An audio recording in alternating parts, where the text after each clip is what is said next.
बघा आता प्रॉब्लेम दिलेला आहे 1/x² - 1 आणि याला काय करायचं आपल्याला पार्शियल फ्रॅक्शनमध्ये ते सॉल्व्ह करायचं. ठीक आहे. तर बघा आता इथे दिलेलं आहे सोल्युशन. सगळ्यात पहिली गिव्हन लिहा 1/x² - 1. बघा आता इथे x² - 1 आहे.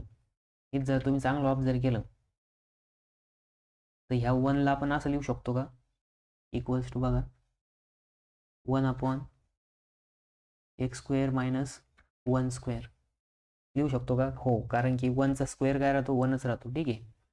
मग बघा इथं जर ऑब्झर्व केलं तर हे काय आहे, हा a² आहे, हा काय a², हा काय b².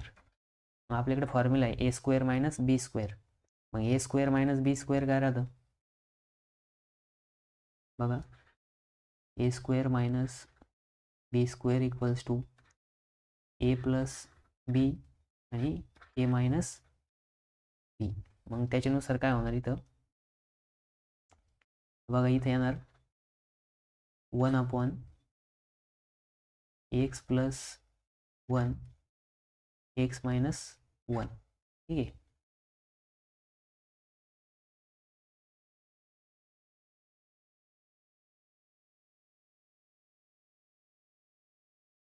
मग बघा ते जे इक्वेशन आहे ते कसं आलं, तर 1/2 फॅक्टर आले x + 1 आणि x - 1.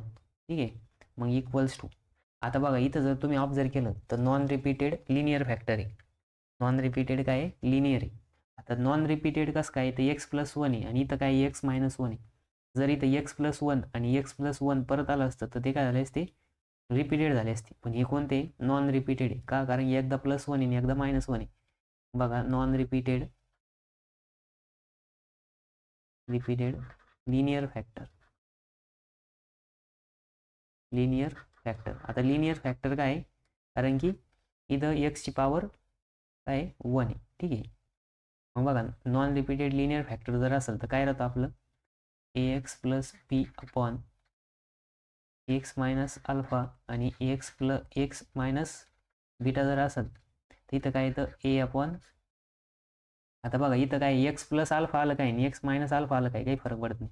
म्हणजेच a/, first factor x minus alpha आणि दुसरं plus b/, second factor x minus beta. ठीक आहे. याच्यानुसार आपण काय करणार, आता याचं एक्सपान्शन करणार. मग एक्सपान्शन जर केलं आपण, एक्सपान्शन काय येणार बघा, इथे येणार equals to a/, first factor कोणता घ्यायचा, x + 1 घेऊ. ठीक आहे. Plus b/, x - 1. बघा तुम्ही काय आहे की तुम्ही पहिले x - 1 पण घेऊ शकता, नंतर न x + 1 पण घेऊ शकता. ठीक आहे. नाही तर काही जणांना वाटायचं सर पुस्तकात वेगळं दिलंय, सरने वेगळं सांगितलंय, म्हणजे काही जणांना कन्फ्युजन राहतं. ठीक आहे. तर कन्फ्युज नाही व्हायचं, कोणता बी फॅक्टर कोणीकडे घेऊ शकतो. ठीक आहे. फक्त मग तिथं ए बीचे व्हॅल्यू चेंज होणार. मग आता काय आहे की आपलं इक्वेशन नंबर 1 भेटलं. ठीक आहे. Equation number 1. मग आता क्रॉस मल्टिप्लिकेशन करा. क्रॉस मल्टिप्लिकेशन ही साईड तशीच राहणार, x + 1 x - 1 equals to a into x - 1. Cross multiplication a into x - 1 plus b into x + 1 अपॉनला काय येणार, दोघांचं मल्टिप्लिकेशन x + 1 आणि इथे येणार x - 1. मग बघा इथं कट होऊन जाणार. आता ही काय आहे, दोन्ही बाजूला सेम डिनॉमिनेटर म्हणून हे काय झालं, कट झाला. ठीक आहे.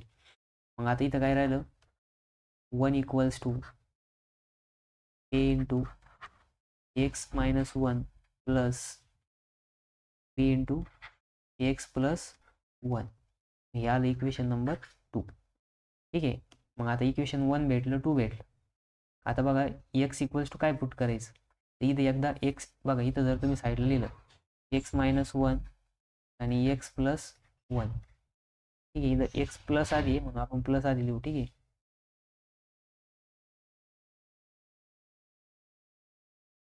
x + 1 आणि x - 1 इक्वल्स टू काय करायचं, 0 करायचं. 0 जर केलं तर x + 1 इक्वल्स टू 0 आणि दुसरा येणार आहे x - 1 इक्वल्स टू 0. मग बघा हा +1 इकडे जर नेला तर x इक्वल्स टू -1 आणि इथं काय येणार, हा जर -1 इकडे नेला तिकडे काय येणार प्लस x इक्वल्स टू 1. एकदा x इक्वल्स टू -1 पुट करायचं आणि एकदा x इक्वल्स टू +1 पुट करायचं. मग आता जर आपल्याला पहिले ए फाइंड आउट करायचं असेल तर बीचा फॅक्टर बघायचा. बीचा फॅक्टर आहे x+1 म्हणजेच x इक्वल्स टू -1 पुट करायचं. ठीक आहे, मग लिहायचं इथं putting x equals to -1 in equation 2. Equation 2 मध्ये पुट करा. मग बघा इथं इक्वेशन नंबर 2 काय होईल, 1 इक्वल्स टू a इंटू -1 -1. बघा एक्सच्या जागेवरती -1 पुट केलं प्लस b इंटू -1 + 1. बघा एक्सच्या जागेवरती -1 आणि इथं एक +1 आहे. ठीक आहे, मग बघा इथं काय येणार, 1 equals to a into -2 plus b into 0. ठीक आहे, म्हणजेच इथं काय येणार, 1 इक्वल्स टू -2a प्लस 0. मग बघा आता हे जे -2a इकडे मल्टिप्लाय इकडे गेलं काय होईल, डिवाइड होईल. म्हणजे इथं काय येणार आहे 1/-2 इक्वल्स टू a आणि मग a इक्वल्स टू काय येणार, a इक्वल्स टू -1/2. ठीक आहे, a इक्वल्स टू काय आलं, -1/2 आलं.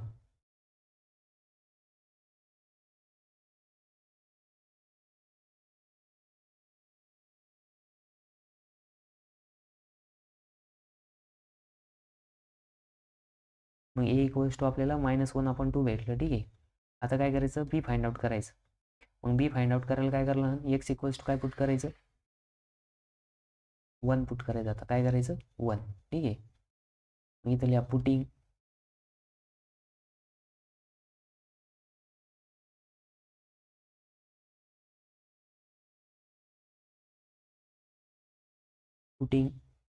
x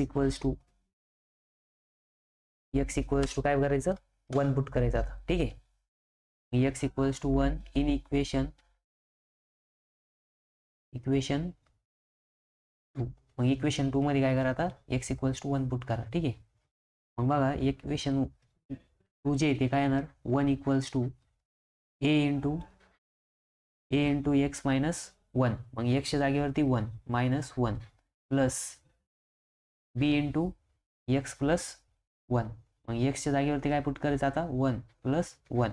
ठीक आहे, मग बघा इथं काय येणार, 1 इक्वल्स टू a इंटू 1 -1 म्हणजे इथं येणार 0 प्लस b इंटू 1 + 1 2 येणार. ठीक आहे, म्हणजे इथं काय येणार, 1 इक्वल्स टू 0 + 2b. ठीक आहे, म्हणजे इथं काय येणार आहे 1/2 इक्वल्स टू b. म्हणजेच b इक्वल्स टू काय आलं, 1/2. मग बघा आपल्याला a ची व्हॅल्यू भेटली आता इथं -1/2 आणि b ची भेटली +1/2.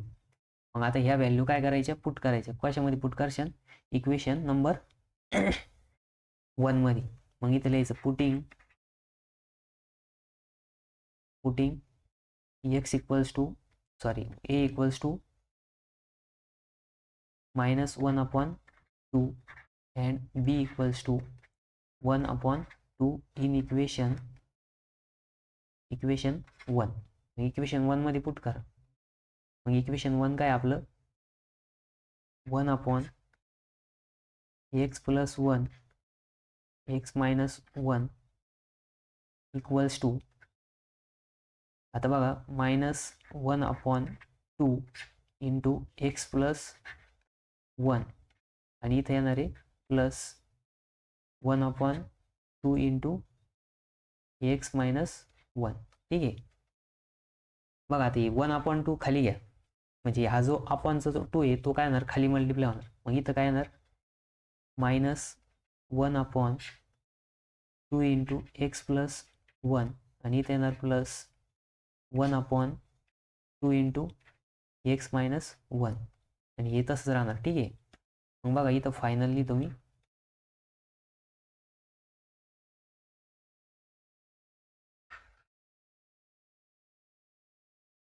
फायनल काय येणार बघा, इथं आता ही मायनसची टर्म नंतर न लिहा, प्लसची टर्म आधी लिहा. मग इथे येणार 1/x²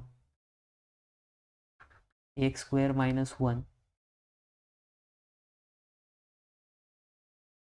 ठीक आहे. x² - 1 इक्वल्स टू, आता ही प्लसची टर्म आधी लिहा.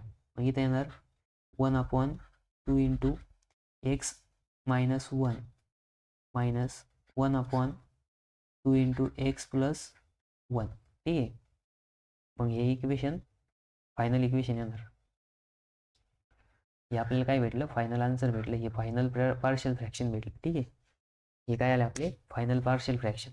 आता इथं बघा अजून एक करू शकता तुम्ही, हा 1/2 कॉमन पण घेऊ शकता. काय करू शकता, कॉमन पण घेऊ शकता. मग इथे येणार 1/x² - 1 इक्वल्स टू 1/2 ब्रॅकेटमध्ये येणार 1/x - 1 मायनस 1/x + 1.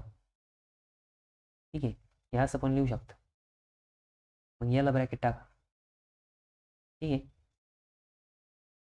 तर बघा आपण काय केलं आधी, सगळ्यात पहिले x² - b² फॉर्ममध्ये लिहिलं. मग a² - b² चे फॅक्टर आले x + 1 x - 1. मग a/x + 1 b/x - 1 इक्वेशन नंबर 1 भेटलं.